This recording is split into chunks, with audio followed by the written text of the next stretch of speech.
ஆண்டவரும் இரட்சகருமா இருக்கிற இயேசுவின் இனிய நல்ல நாமத்தினால உங்கள் யாவருக்கும் என்னுடைய அன்பின் வாழ்த்துக்களை நான் தெரிவிக்கிறேன்.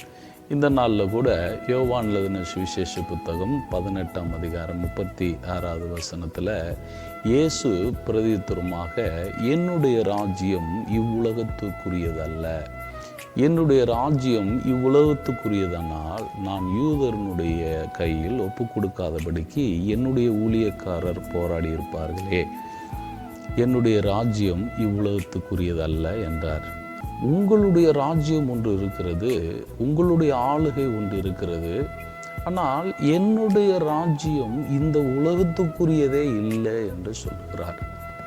அப்போ இயேசு கிறிஸ்துவுடைய ராஜ்யம், இந்த பிலாத்துனுடைய ராஜ்யம், இந்த ரெண்டு ராஜ்யத்துக்கு இருக்கிற வித்தியாசம் என்னவென்றால், இந்த பிலாத்துவனுடைய ராஜ்யம் இந்த பூமிக்குரியது. ஆனால் இயேசு கிறிஸ்து அந்த பிலாத்தின் இடத்தில் என்ன சொல்லுகிறார் என்றால், என்னுடைய ராஜ்யம் இந்த பூமிக்குரியதல்ல, இது பரலோகத்துக்குரியது என்று சொல்லுகிறார். அப்போ தேவனுடைய ராஜ்யம் என்பது பரலோகத்துக்குரியது தான், இவ்வுலகத்துக்குரியது அல்ல என்று மீண்டும் மீண்டும் மீண்டும் சொல்லுகிறார்.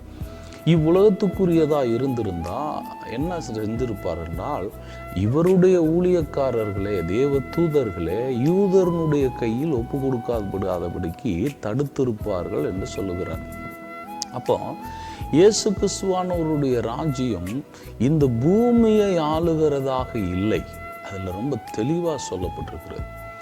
அவர் தம்முடையவர்களை கொண்டு போய் அவருடைய ராஜ்யத்தில் வைக்க விரும்புகிறார். அருமையான கர்த்தருடைய பிள்ளைகளே, இந்த வார்த்தையை கேட்டுக்கொண்டிருக்கிற நீங்களும் நானும் ஒரு காரியத்தை புரிந்து கொள்ள வேண்டும். இங்கு இயேசு கிறிஸ்துவானவர் அவருடைய ராஜ்யத்தை கொண்டு வருவதற்காக வரவில்லை, இங்கே இருக்கிற அந்த பரிசுத்தமாக்கப்பட்டவர்களை கொண்டு போய் அவருடைய ராஜ்யத்தில் வைக்க விரும்புகிறார். அதைத்தான் அவர் பிலாத்துவினிடத்தில் சொல்லுகிறார். நான் இங்கே இருக்கிற ஜனங்களை ஆளுகை செய்வதற்காக நான் வரவில்லை, இங்கே இருக்கிற பரிசுத்தவான்களை என்னுடைய ராஜ்யத்திற்கு கொண்டு போவதற்காக நான் வந்தேன் என்று சொல்லுகிறார். அப்போ பிலாத்துக்கு அன்னைக்கு விளங்கலை.